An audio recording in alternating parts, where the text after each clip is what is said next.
Maraming salamat.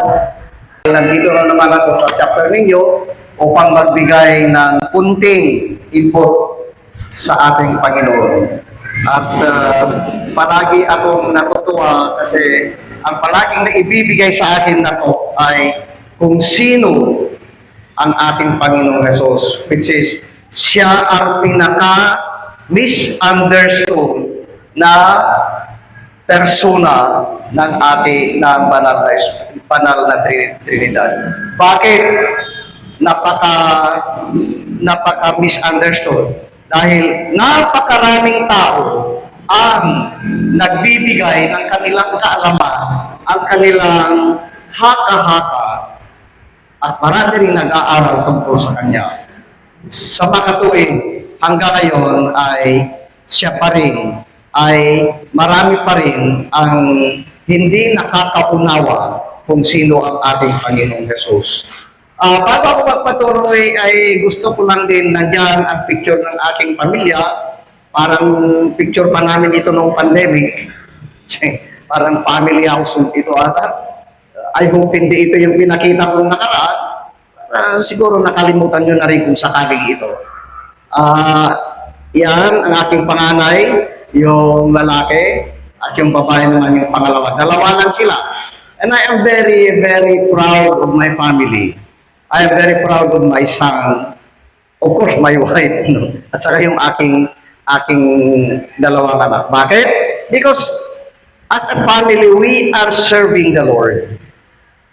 Nagsimula kami nung sila ay KFC. KFC din, kami ay coordinators din ng KFC. Hindi Kentucky Fried Chicken. Ito ay Kids for Christ. Nag-level up kami. Kasi sila ay hindi na sila kids. Nagiging yun na rin sila. So, sabi, baka pwede rin tayong ma-assign na coordinator ng Youth for Christ.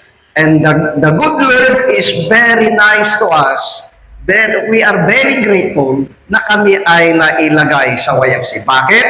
Dahil our son and our daughter, napaka-active nila sa YFC. In fact, yung hindi ko kasama ngayon ang aking anak na lalaki kasi meron silang household. Hindi ko na sa babanggitin kung ano siyang, ano ang service niya, pero medyo ang kanyang serbisyo sa YFC ngayon ay medyo hindi madali na serbisyo. And then, ang aking anak, babae, ay dati ata ay nagiging household head, pero tama? Dating household head, sa ngayon, hindi muna siya nag-household head, pero napaka-active pa rin ang aking daughter. So yan ang aking family. Gumagana ba? Hindi. O hindi ko lang alam paganahin.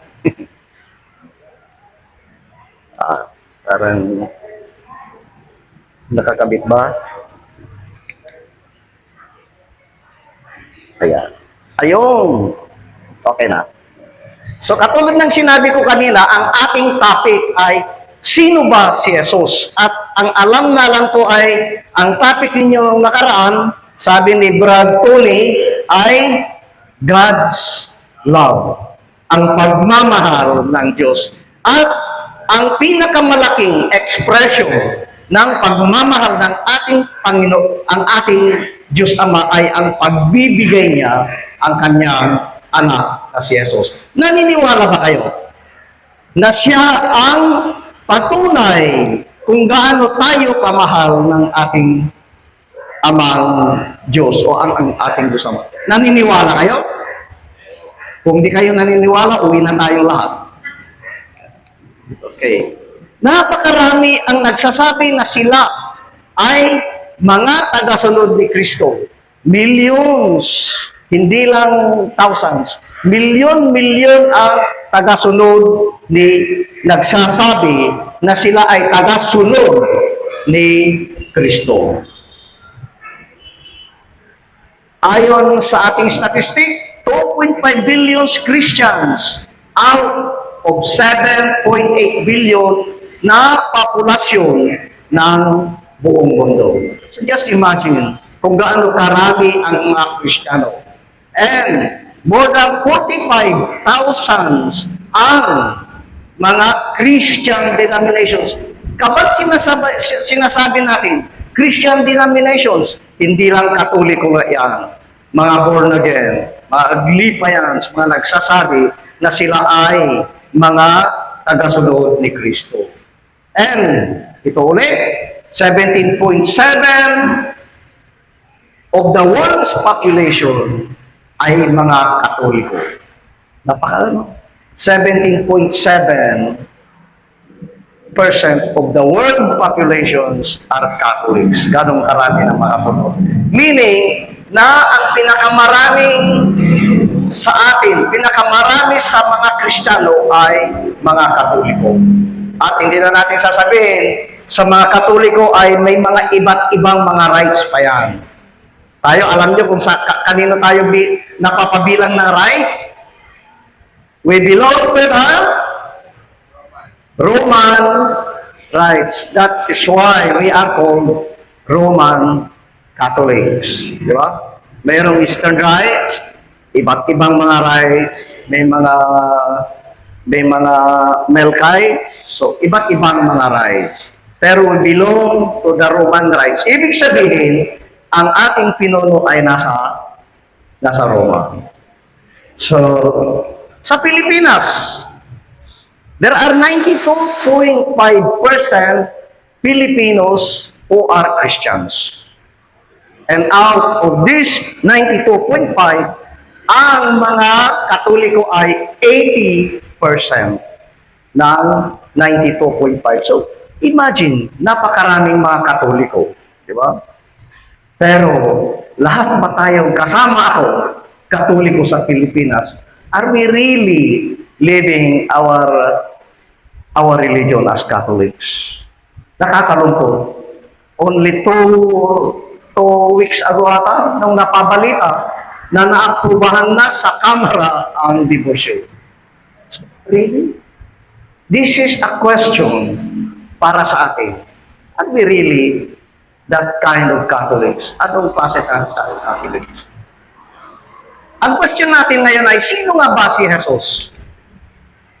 Sabi ng mga Iglesia ni Cristo, ay hindi siya Diyos. At sabi ng kanilang pinuno, si Jesus ay tao, siya ay anghel. So hindi Diyos si Kristo para sa kanila. Mas malala ang sinabi ni ang dating daan na si Jesus ay Diyos nga. Diyos daw si Kristo.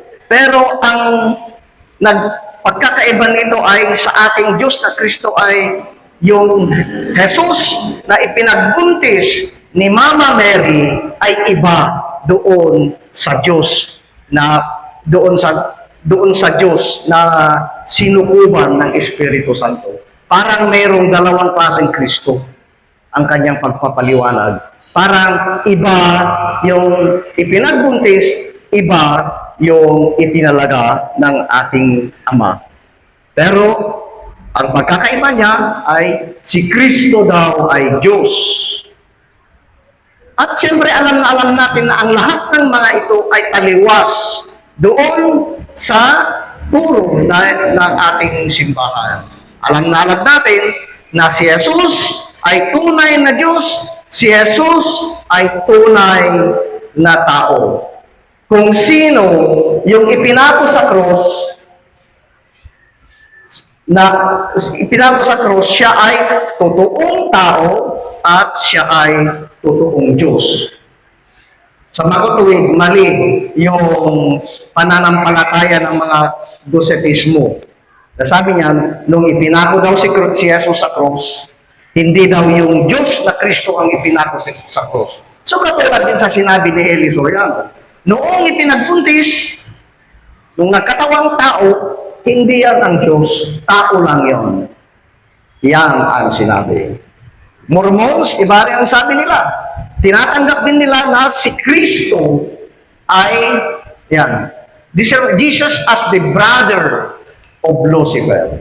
Kapatid daw ni Lucifer. At alam niyo kung sino si Lucifer? Isa sa mga fallen angels. Siya ay fallen angels. Sabi naman ng mga saksi na si Jesus, the only true God is the God, our Father. Jesus Christ is the firstborn, is inferior to God. Mas mababa si Jesus sa Diyos Ama. Pero alam natin na hindi po totoo yun. Ang Diyos Ama, Diyos Anak, at Diyos Espiritu Santo, sila ay equal. Pare-pareho ang kanyang level. Walang nauuna, walang pumapangalawa, walang pumapangatlo. Iisang Diyos sa tatlong persona. Nagkakaiba lang yung kanilang tungkulin. Yung Ama, siya ay ng tagalikha, ang Anak ay siya ay tagatubos, ang Espiritu Santo siya ang consoler natin. Siya ang gumagabay sa atin nung umakyat ng ating Panginoon. Sa mga Islam, tinatanggap nila. Pero siya ay isang propeta. Isang propeta lamang, hindi sa Diyos. At sa mga Judaism, siya ay fake Messiah. Peke. Kaya mga Hudyo, hinihintay pa rin nila ang pagdating ni Jesus. Bakit kaya? Ang napaka-controversial ang taong ito kasi hindi lamang napakarami ang sumusunod sa kanya, napakarami rin ang nagpapakamatay dahil sa kanya. Marami tayong mga martyrs dahil sila ay namatay dahil sa kanilang pananampalataya kay Kristo. Then, tanong natin, sino nga ba talaga itong Kristo na ito? Bakit ang daming nagpapakamatay kung dahil sa Kanya? Pag makikita natin doon sa picture, yung unang picture, yung mga countless of Koreans na noong sinabi ng kanilang emperor, iwanan niyo ang inyong pagka-Kristiyano, sabi nila, hindi, mamamatay kami. Gusto, kahit kami ay iyong patayin. First Christians, doon sa bandang baba, sila ay ginawang sulo. Alam yung sulo? Ilaw, ginawa silang ilaw. Sinindihan sila. Yung mga iba, pinakain sa mga leon. Pero, hindi nila itinatwa, hindi nila tinalikuran ang kanilang pananampalataya kay Kristo. Meron tayong San Lorenzo Ruiz na ang sinabi ay, kung meron man akong 1 milyon na buhay, ibibigay ko pa rin kay Kristo. And another one is si Pedro Calungsod. Ang mga Pilipinong ito ay ibinigay din ang kanilang sarili para sa kanilang pananampalataya kay Kristo. Ang kanyang libro, ang pinaka-bestseller of all times. Meron akong kasamahan dati, sabi niya, alam niyo, halos pumapantay na daw yung FHM sa sirkulasyon ng Bible. Pero at least, pinaka malaking bestseller pa rin ang ating Bible. So, napaka siguro. Bakit maraming gustong makaalam ang tungkol kay Kristo? At hindi lamang bestseller, ito ay one of the most translated book into many languages and into many dialects. Most translated. Number one na. Kung kaya, meron tayong Tagalog, meron tayong Bisaya, di ba? At meron tayong Ilocano. Sinong Ilocano sa inyo? Ayun, may Ilocano pala. Ay, sis. Ngayon ko lang nalaman si Ilocano pala kayo. Mga kababayan. Hindi sila naniniwala kapag sinabi, ako ay Kano. Pag sinasabi ko Kano, paano ka naging Kano? Kasize mo lang si Brad Caloy. Hindi pwedeng Kano. Pero sabi ko, hindi, Kano ako. Ako ay Ilocano. Kaya Kano. Yeah. And most probably, the only person, siya lang ang tao na tinawag ng napakaraming pangalan. Si Jesus.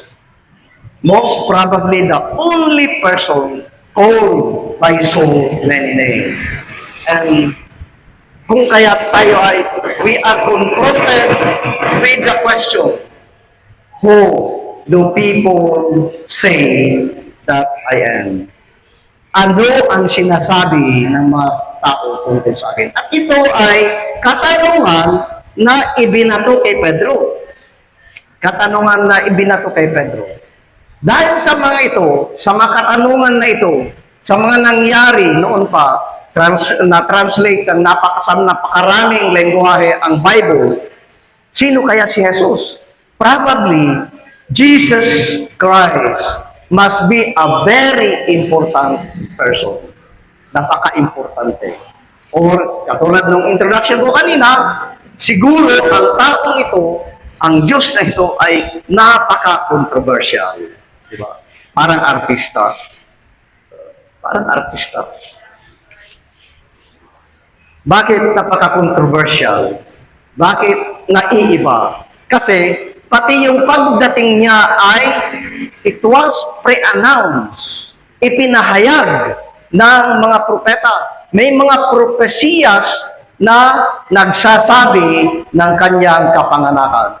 Numerous prophecies in the Old Testament and the birth of Jesus Christ. Napakarami yan. Anong sinasabi? Mula pa lamang sa Genesis, sinasabi niyan na magkakaroon tayo ng taga-ligtas. At sinabi dito, pagkakalagin mo kayo, ikaw at ang babae, ang iyong supling. Ang sinasabi dito ay, ang supling ay ang ating Panginoong Jesus. Nung nagkasala ng ating mga unang mga magulang, papatalsikin na sana sila sa paraiso. Pero sinabi ni Jesus na ang iyong supling at ang kanyang supling, dudurugin nito ang ulo mo at tutuklawin mo ang kanyang sahog. And in this verse, sa mga katagang ito, mayroon ng hint na ang supling na sinasabi dito ay ang ating Panginoon. Genesis 12:3 at saka 3:15, ang mga propesiya nito ay itong nilalaman nito ay isinurat pa noong it was estimated to be about 1,500 years bago dumating si Kristo. Ang tagal na, 1,500 years bago nangyari. Isaias, ito rin ang sinabi niyan na ipapanganak ang tagapagligtas ng mundo. Hosea, sabi niya, minahal ko ang Israel, kanyang pagkabata. Itinawag kong palabas sa Ehipto ang aking anak. At ang mga propesiya na ito, propesiya ni Hosea ay naisulat mga 800 taon bago nangyari. So matagal. Hindi lamang yon. Ano pa ang nangyari pagdating ni Kristo? He divided time into 2 periods. Kaya meron na tayong tinatawag na before Christ at saka Anno Domini sa Latin, o kaya Year of the Lord. Yan. He came to the world to die. Diba? Ang alam natin, kapag ikaw ay anak ng hari, hindi ka ipanganak para ikaw ay papatayin lamang. Hindi ka ipanganak para ikaw ay papakurak lamang sa krus. Pero in the Old Testament, so many predictions tungkol sa pagkamatay ni Jesus. Napakarami ring prediction. Naiiba rin ang ating Panginoong Hesukristo. Ano ang pagkakaiba? Siya ay unique. Naiiba siya sa pagmamahal. Anong sinabi? Mga minamahal ko, mahalin natin ang isa't isa sapagkat nanggagaling sa Diyos ang pag-ibig. At sa Diyos, isinilang ang umiibig. Nakikilala niya ang Diyos. Ayan, sinabi niya. Naiiba siya sa pagpapatawad. Kung maalala ninyo yung prostitute, no? Na dinala ng mga Pariseyo sa harapan niya. Nagsulat siya ang ating Panginoon sa lupa. At sinabi niya, kung sino man sa inyo ang walang kasalanan, siya ang unang bumato sa kanya. Kasi in the olden times, kapag ikaw ay makasalanan sa mata ng mga Pariseo, pwede kang batuhin hanggang ikaw ay mamamatay. Pero si Jesus, ano ang sagot niya? Kung sino ang walang kasalanan sa inyo, siya ang unang babato. Nag-alisan. Sabi pa nga ng banal na kasulatan, sabi niya, nag-alisan sila. Simula sa mga matatanda. Ibig sabihin, yung mga matatanda nila, sila ang pinakamakasalanan. Sila ang unang umalis. At tanong ng babae kay Jesus, hindi mo rin ba ako husgahan? Sabi ni Jesus, go and sin no more. Ganon mapagpatawad ang ating Panginoon. Ang kanyang pagpapakumbaba, di ba? Ang napakagandang example sa limbawa ng kanyang pagpapakumbaba ay nung hugasan niya ang mga paa ng kanyang mga alagad. Ang maghuhugas lang ng paa ng bisita ay ang mga alipin, yung mga utusan. At usually, ang mga utusan nila noon, mga panahon na yon ay mga galing sa Afrika. Itong mga outside ng mga Israelita. So hindi pa ito ay worthy, kahit kasambahay mo ay isang Israelita, hindi rin worthy. Hindi rin pwedeng siya ang maghugas ang paa ng kanyang kapwa Israelita. Dapat iba yung kanilang alipin. Pero si Jesus, ang ating Panginoon ay siya mismo ang naghugas ng paa ng kanyang mga apostoles. Yung compassion, yung awa, ibang-iba kapag siya ay naawa. Kaya pag makita ninyo, nung nakita niya yung tumatangis na balo dahil ililibing niya ang kanyang anak, anong ginawa ng ating Panginoon? Dahil sa kanyang awa, binuhay niya ang anak ng balo. Gentleness, self-control na iba rin. Patience, obedience, at saka yung kanyang honesty. Napaka-unique din na pinuno. Bakit siya napaka-unique na pinuno? Siya ay nagsasabi ng katotohanan. Sabi niya, ako ang daan, ako ang katotohanan. Lumapit kayo sa akin kung gusto niyong malaman ang katotohanan. He was a carpenter who became, siya ay karpintero na naging preacher. Just imagine, makikita mo ng makakarinig ka ng isang kilala mo ang kanyang trabaho ay napakababa, pero maririnig mong nagsisigaw-sigaw. Maniwala kayo sa Diyos. Turn from your sin, repent. Di ba? Napakahirap paniwalaan, lalong-lalo na kung kayo ay mga kamag-anak ng taong nagsasabi. Kung maalala ninyo, yung gospel, I think 2 Sundays ago, nung sinabi ay, nandyan ang inyong mga kapatid. Kasi akala nila ay si Kristo ay naluluko na. Kasi siya ay nag-pre-preach, nangangaral. At kilala nila si Kristo na tinatanong nila ang kanilang sarili, bakit meron siyang kakayahan na gano'n? Hindi ba yan ay anak ni Maria? Kilala natin ang kanilang mga kapatid. Di ba? So mahirap paniwalaan. Wala siyang army. No?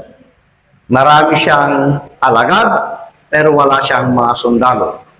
Wala siyang eskwelahan, pero siya ay itinuturing na pinakadakilang guro. Nagkaroon din siya ng emosyon, nagalit din siya. Noong nakita niya kung paano nila niransa, kung paano nila dinesecrate ang templo, nagalit si Jesus. Ano ang ginawa niya? Pinagtatapon niya yung mga pera pinakawalan niya yung mga kalapati na ibinebenta sa loob ng templo. So nagkaroon din siya ng emosyon. Nagkaroon din siya ng awa.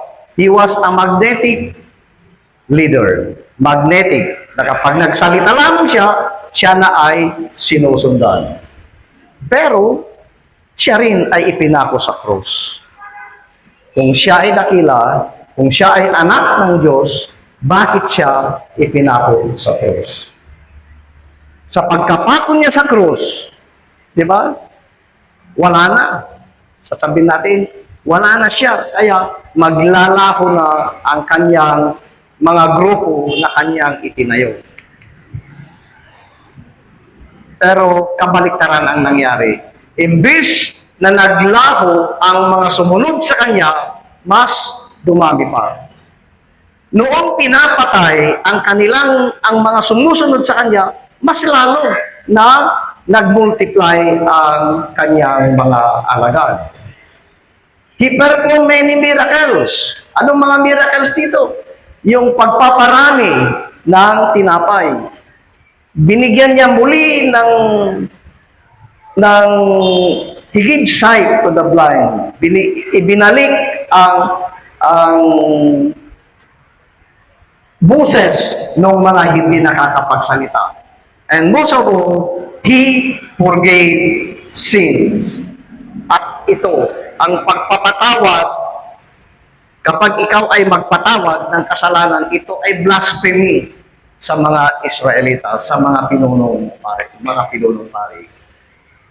Siya ay nagbigay buhay. Ito yung sinasabi ko kanina, na nung nakita niya yung balo na tumatangis, naawa siya, kung kaya binuhay niya yung bata. Binuhay niya si Lazarus. So, ganun siya, binuhay niya yung babae na 12 years old. He claimed to possess all powers in the heaven. Sabi niya, mayroon akong kapangyarihan sa langit at sa lupa. And he claimed, ito ay kineklaim niya na siya ay uupo sa kanan ng kanyang ama, na siya ay ang ating Diyos Ama. At hindi lamang yun, he went further, na he proclaimed na siya mismo ay Diyos. Kapag ikaw ay alam ng mga tao noon at sinasabi mo na ikaw ay anak ng Diyos, ikaw ay Diyos, ikaw ay paparusahan. And well, ito ang dahilan kung bakit naipako ang ating Panginoon sa krus. Pero habang marami rin yung mga tao na napagtanto nila na siya pala talaga ay Diyos. At sino-sino ang mga ito? Ang kanyang mga si Peter, si Pedro, noong sa dagat, nung nakita nila na naparami niya yung mga nakahuli sila ng maraming isda. Anong ginawa ni Pedro at saka yung mga kasama niya? Iniwan niya ang kanilang mga bangka. Pero ang pinaka-dakila dito, maganda na ehemplo na pinatunayan ni Pedro ay nung sinabi niya, ikaw nga ang anak ng Diyos. Noong tinanong ni Jesus, ano ako ayon sa mga tao? Ikaw si Elias, ikaw si Juan Bautista, pero si Pedro sabi niyan, ikaw si Jesus, ang anak ng Diyos. Si Marta, alam na alam ko, Panginoon, nananalig ako na ikaw ang Kristo, ang anak ng Diyos na dumarating sa mundo. Si Nathanael, ikaw ang anak ng Diyos, ikaw ang hari ng Israel. Kay Thomas, alam niyo siguro yung kwento kay Thomas, kung hindi ko maipasok ang aking daliri doon sa pinagdaanan ng pako, hindi ako maniniwala. Pero nung sinabi ni Jesus, sige Tomas, ipasok mo ang inyong daliri sa aking tagiliran, ipasok mo sa pinagdaanan ng pako. At yung napagtanto ni Tomas, Panginoon ko at Diyos ko. Diba? Sinasabi natin sa misa, Panginoon ko at Diyos ko. Yung centurion, nung nakita niya kung ano ang nangyari nung nakapako si Jesus, anong sabi niya? Tunay nga na ito ay anak ng Diyos. Totoo nga na ito ay anak ng Diyos. At kahit yung mga masasamang espiritu, naniniwala sila na yung kausap nila, kaharap nila ay anak ng Diyos. Jesus is God. Kahit doon sa apat na gospel, pinapatunayan ng apat na gospel na si Jesus ay Diyos. Si Marcos, may mga titulo na eksklusibo lamang sa Diyos Ama ay ibinigay niya kay Jesus. Kahit kay Mateo, kay Lucas, kay Juan. At ang napakamaganda sinabi ni Juan ay doon sa John 1 and verse 1. Ano sinabi? Siya ang salita. At ang salita ay nandoon na noong unang-una pa. Pero bakit siya ay ipinako sa krus? Bakit siya ay pinatay? Bakit siya ay namatay sa krus? Because it is through the cross that Jesus reveals His identity. Dito niya ipinapakita ang kanyang pagkatao. Anong pagkatao? Kung paano siya magmahal. Kung paano magmahal si Jesus. And the cross is a language. It communicates human weaknesses. Di ba pag nahihirapan na tayo, anong tendency palagi natin? Ayaw na natin maghirap. Kaya kahit yung mga minamartir dati, kapag nakita nila nagpapahirapan sila, marami rin umiiwas. So, the cross is a language that communicates human weakness. Communicates human weakness, and it also discloses sin. Nagpapakita na mayroong kasalanan. At ito ay nagpapahiwatig na kailangan natin ng pagtubos. Okay. The cross is a parable. Bakit ito ay parable? Because it tells a story that provides a lesson. Ano ang lesson na ito? That Jesus bore the pain. Kaya si Jesus ay tinanggap niya ang pagpapakasakit. At si Jesus ay umiyak sa kanyang mga dasalin. Tao. No? Pinapakita niya na tao.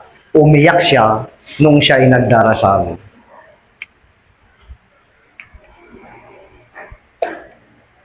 We know Jesus through the cross. Sabi nga, makikilala natin si Jesus sa cross. Makikilala natin kung paano siya magmahal sa pamamagitan ng cross. The cross is a parable because it tells the story and provides a lesson that Jesus bore the pain. Not only the pain, but He cried in prayer. Katulad nung siya ay nanalangin sa hardin ng Gethsemane.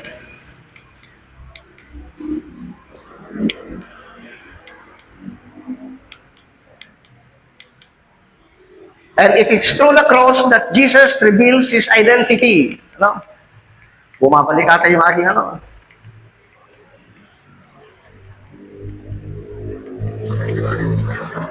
Sorry.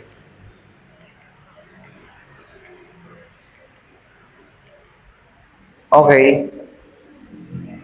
Usually, noong mga unang pagbibigay ko ng talk ay yung anak kong lalaki. Pero nakiusap yung anak kong babae, pwede ba ako? Pero sabi ko hindi. Siyempre, nandiyan ang mama mo, unahin ko muna ang mama mo. So may I call my better half to help me share our experiences of Jesus Christ. masishare ko lang po is konting kwento about our love life. Yan, para naman mabuhayan kayo. So, sa mga hindi nakakaalam, si Brother Bubot po ay batang ex-convict. Galing po siya ng seminary. So, yun. So, syempre, di ba, ako po kasi ang trabaho ko dati ay secretary ng simbahan. So, dati pa man, tinitingala ko na talaga si Jesus Christ. So, nakita nyo naman, nakabingwit ako ng Jesus. Imbis na si Jesus ang pakasalan, ako ang pinakasalan. So, yun yung kwento. So, ako si Jesus para sa akin, siya yung aking Savior. So, Savior at the same time, siya yung aking cross. Kaya di ba, kala ko Jesus na si Bubot, yung pala cross. So, yun lang yung masasabi ko sa mga couple, sa mga mag-asawa. Masalamat tayo kasi unti-unti nakikilala natin si Jesus sa buhay natin. At hindi na tayo lalayo.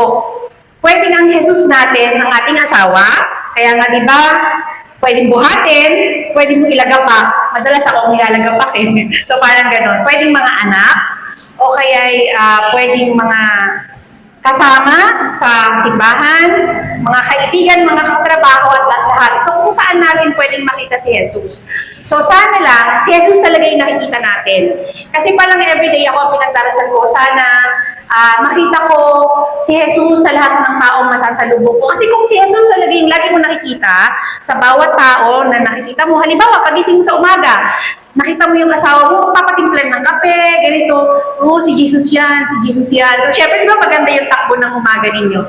Tapos yung mga anak mo, handaan mo ng baon, si Jesus yan, si Jesus yan. So, magaan sa loob mo na handaan sila ng baon. Ngayon, pag commute mo, pag pasok mo sa trabaho, walang jeep, tapos maraming mga tao nag-aagawan, pero nakikita mo, si Jesus yan, kasama ko silang nag-aabang ng jeep, mga ganon. So, nagagalit sa iyo yung driver kasi baka hindi ka nagbayad o kulang yung binayad mo, at sasabihin mo, si Jesus yan. So, parang, ang sa akin lang, ang gusto ko lang iparating sa inyo, sa araw-araw na buhay natin, makikita talaga natin si Jesus. Hindi na tayo lalayo sa pamilya at sa paligid natin. At sana nga po, makita natin si Jesus sa ating asawa, sa ating mga anak, sa ating mga kaibigan, sa ating mga kasama, na siya talaga yung ating Savior. Na itong mga Jesus natin na ito, sila yung magdadala sa atin upang maligtas tayo or upang makapunta tayo sa heaven. Kasi doon naman talaga lahat yung papunta natin. So, yun lang po, hindi ko na patatagalin. Ito pa, Sherry. Ayan, wala na akong sikreto. Sinabi na niya. Totoo yun. Ako ay hindi lamang dating seminarista. Ako'y malapit na. Actually, hindi kami pwedeng makasal kaagad-agad sa simbahan nung kami ay nagsama dahil kailangan ko pa makakuha ng permit o kay dispensation ang tawag namin sa Santo Papa. That was the time of Saint John Paul II.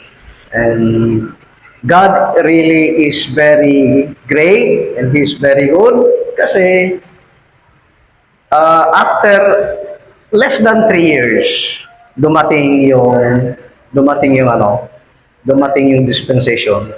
And in fact, napakarami ng aking mga kaibigan, dating kaklase nung naging pare, na hindi sila naniniwala na mayroon akong permiso para magpakasal sa simbahan. Just imagine, for how many years na ako ay outside of the Catholic Church.